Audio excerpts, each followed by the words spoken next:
Hello, I have a video here to help you write inequalities when looking at the graph of it on the coordinate plane. But before we get to writing inequalities, I want to take a look at writing the equation of a line in slope-intercept form.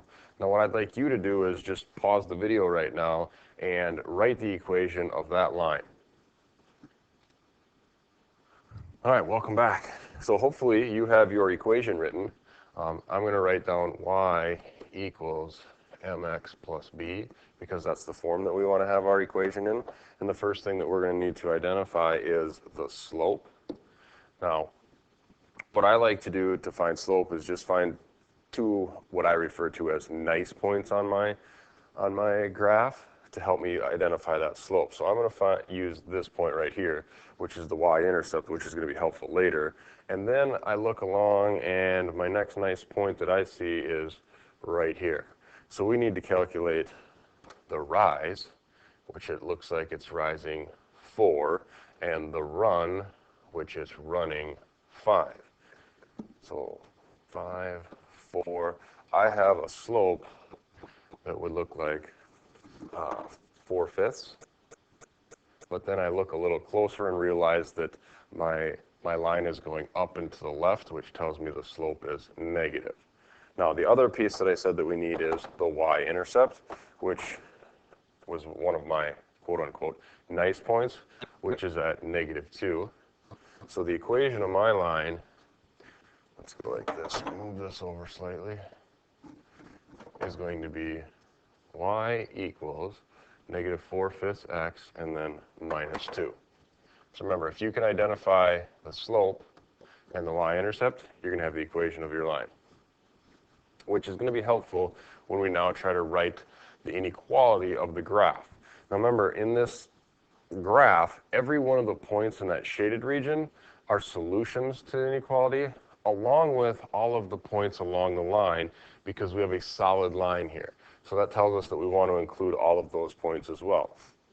But we're going to start off looking for that slope, like we have in the other ones. And again, we're going to find a couple of nice points. So I'm going to start with, like the y-intercept in this one for one of my nice points. And then the next one I see is up here. So I'm going to be rising 1, 2, 3, 4, 5, and running 2. Rise of 5, run of 2. So I have a slope, 5/2, it's going up and to the right. My y-intercept, I notice, is at -3.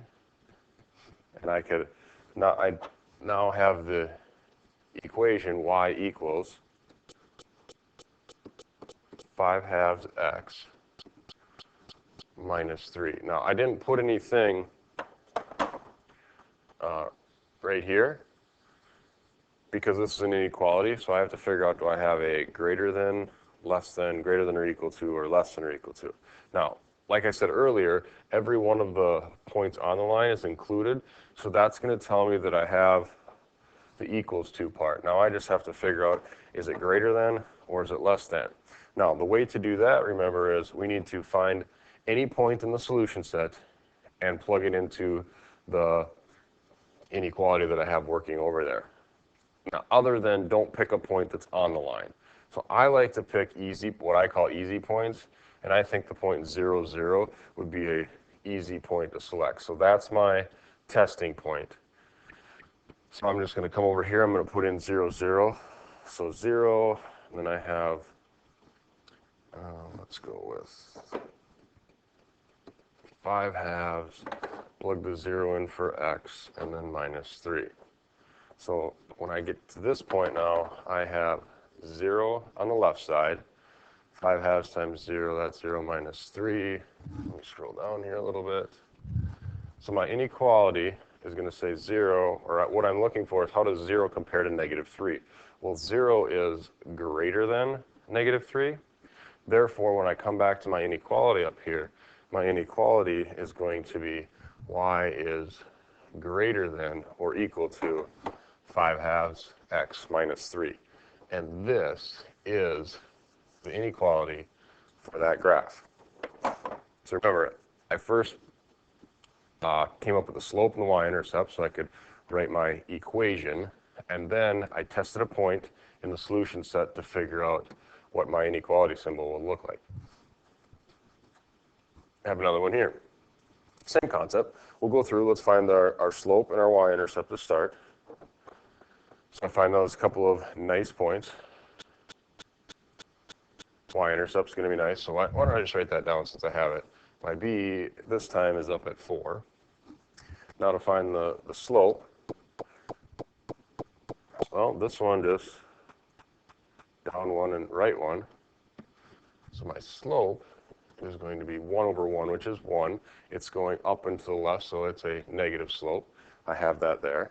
So I know then the equation part is y equals negative for the slope, x, and then plus 4.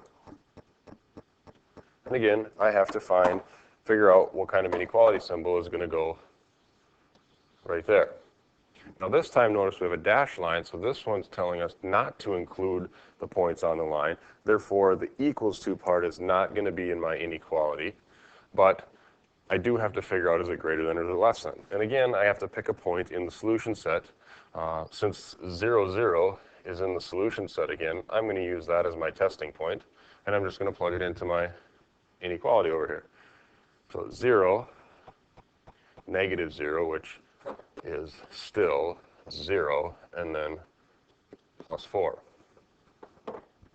Well, I have 0 compares to now 4. Well, 0 is less than 4, therefore that's going to be a less than symbol, and my inequality is y is less than negative x plus 4.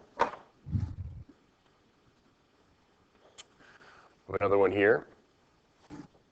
Write the inequality. So again, I'm going to find my y-intercept, which is right there at the origin. So b equals 0. Now I need to figure out my slope. So I look at here's my next nice point, going up 2 and over 1. So I have a slope of 2. I'll write that equation part. So I'm going to have y equals 2x plus 0, so I'm not even going to put the plus 0. And now I have to find a point in my solution area, or solution set. Notice this time 0, 0 is on the line. I don't want to pick a point that's on the line, so I got to pick some other one. I'm going to, again, I try to keep it easy, so I like to have a 0. I'm going to pick this one right here that's at 0. Oops, not 0, excuse me.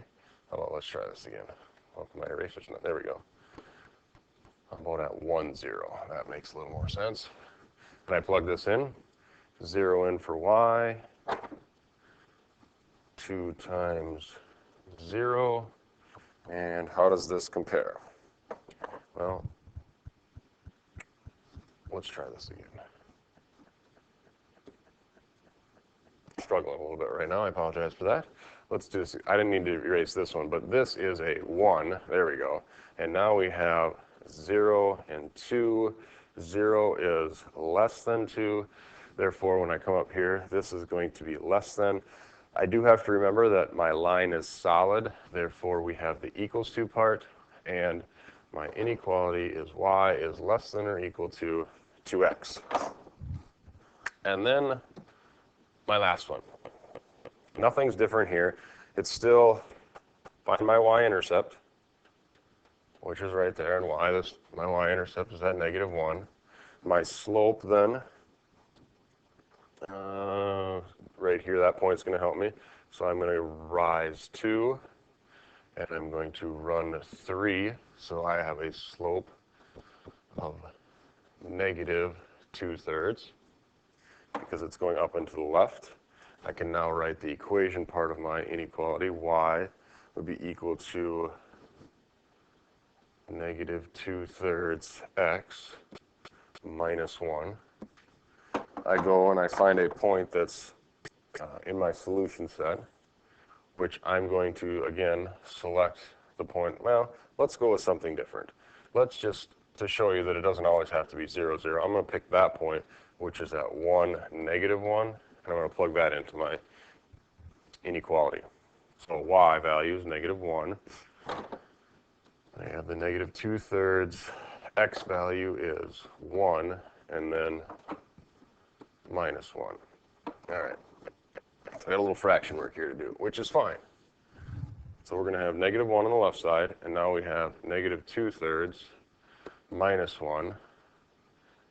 Negative 2/3 technically minus 3/3, so this is negative 5/3. We have negative 1 here, and negative 1 is greater than negative 5/3. So when I come back up to my inequality, I'm going to have a greater than symbol here. Notice the line is dashed, therefore no equals to part. So my final inequality here is y is greater than negative 2/3 x minus 1. And that's going to conclude my lesson on writing inequalities when looking at the graph on the coordinate plane.